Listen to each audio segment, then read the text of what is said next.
All right, good morning. So I am going to continue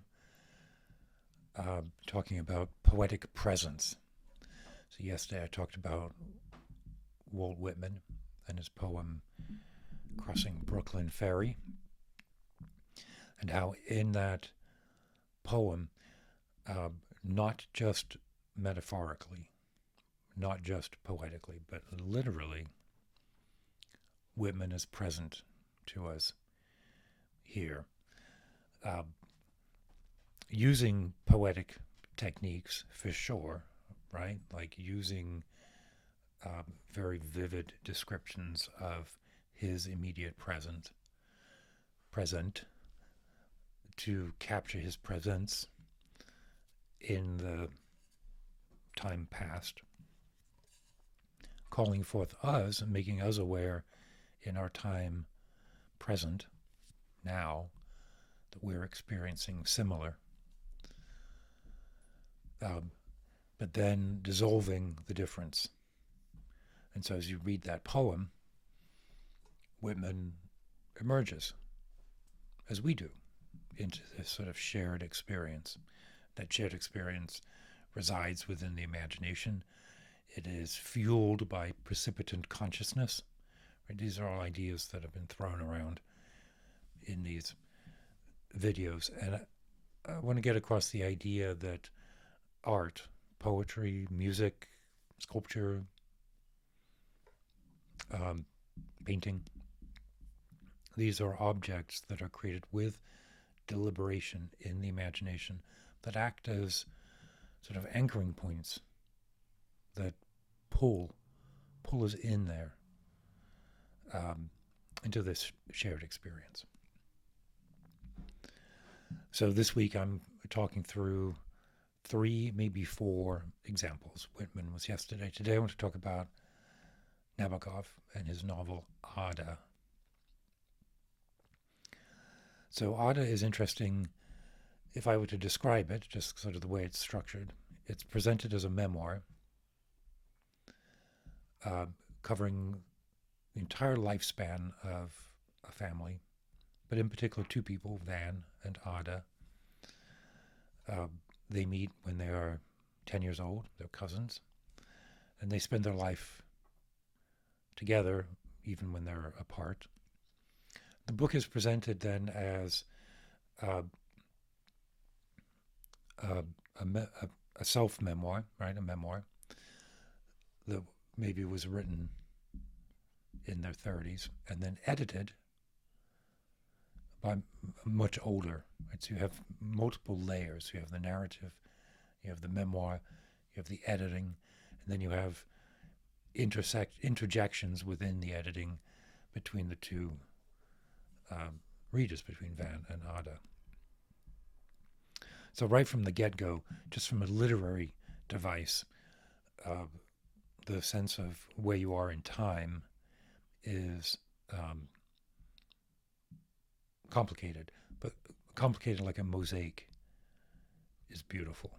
And you can focus on one element or another and read it differently depending on which sort of stratum you want to focus on. Then in the center of the book, it's actually not the center, it's the golden mean. It's 3/5 of the way through the book. There's a real interjection. There's a lecture that Van Veen, the character, is presenting, and it's his meditations on time. So the content of the book includes this these philosophical interjections, because the Van character is a writer and a thinker, and is interested in the idea of chronology. There's another element of the book that it's obviously set in some kind of parallel Earth, and they refer to Earth as Terra, as this available but distant extraterrestrial experience. So Van Veen studies that, and he writes a lecture on the nature of time that's embedded in the book. One of the most resonant elements from that lecture that I think about often is when he talks about, he's trying to get across the idea that time accretes. Time, I'm going to say that he's, that my idea of precipitant experience is resonant with what he's saying, but I don't know that Nabokov or Van Veen would agree with me on that. Here's the image that he uses: a razor blade, a safety razor, right, can be used 3 times for 3 days and then discarded. Or it can be used once every 3 days. And so the stubble, which I think references sort of the deepening of time, to the razor blade, 1 3-day unit or 3 1-day units is the same. I think about this often because I think about my facial hair often. Currently really quite stubbly. I've been clean shaven for the last year. Before that I had a very big beard. So I'm sort of physiologically inclined to that metaphor. But it settles in the center of the story as like a navigation beacon or a lodestone or a heavy weight of some kind, that like an object in space-time bending the curve of space-time. This idea of time bends the curve of the novel, which pulls us in. And then we are exposed to, or we are introduced to, we get to experience the narrative interplay between what actually happened, what's being described, and then the editorial voice of Van and Ada. And at the very end of the book, when they're now well into their 90s, having spent an entire life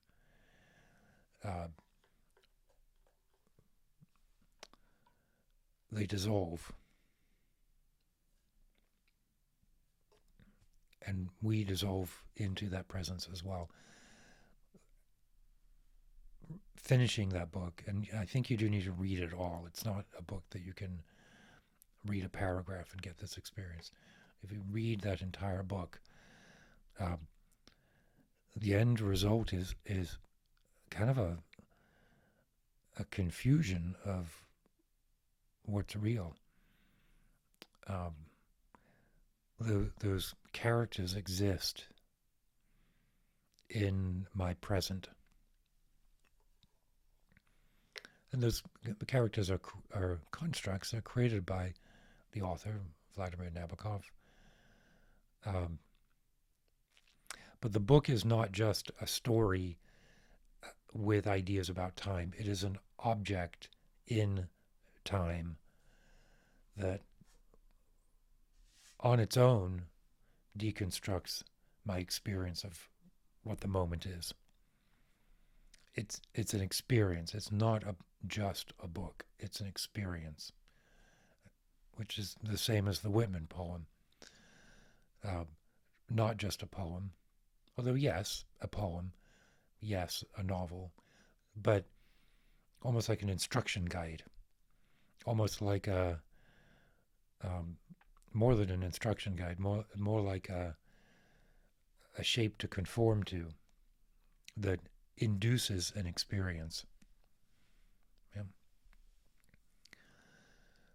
In so many ways. Like I first read that book when I was, I can't remember, 17 or 18. What astonishes me is that it probably had only been released 10 years before then, 10 or 15 years. And I'd never heard of either the book or Nabokov. It was actually my first Nabokov. I'd not even heard of Lolita at the time. So my introduction to Nabokov is perhaps a bit perverse, but everything about Nabokov is a bit wonderfully perverse. I read it over a break in college, over 5 days. It's all I did. And I understood about a third of it. I could barely follow the story, I guess is what I'm saying, let alone understand any of the, or experience any of the other wonderful, beautiful elements. There are people who will say that this is a failed novel, but I heartily disagree with that. They'll say that it was a point at which the master was losing his touch, but that's not true. Nabokov is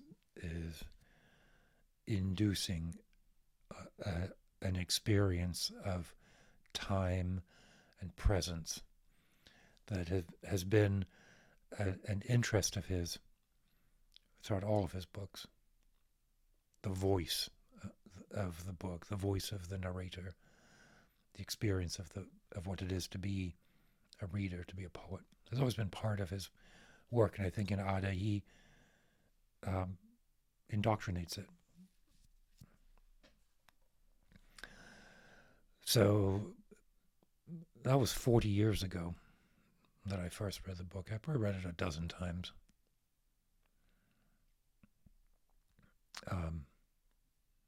And you should read it. Take the time. Don't be intimidated.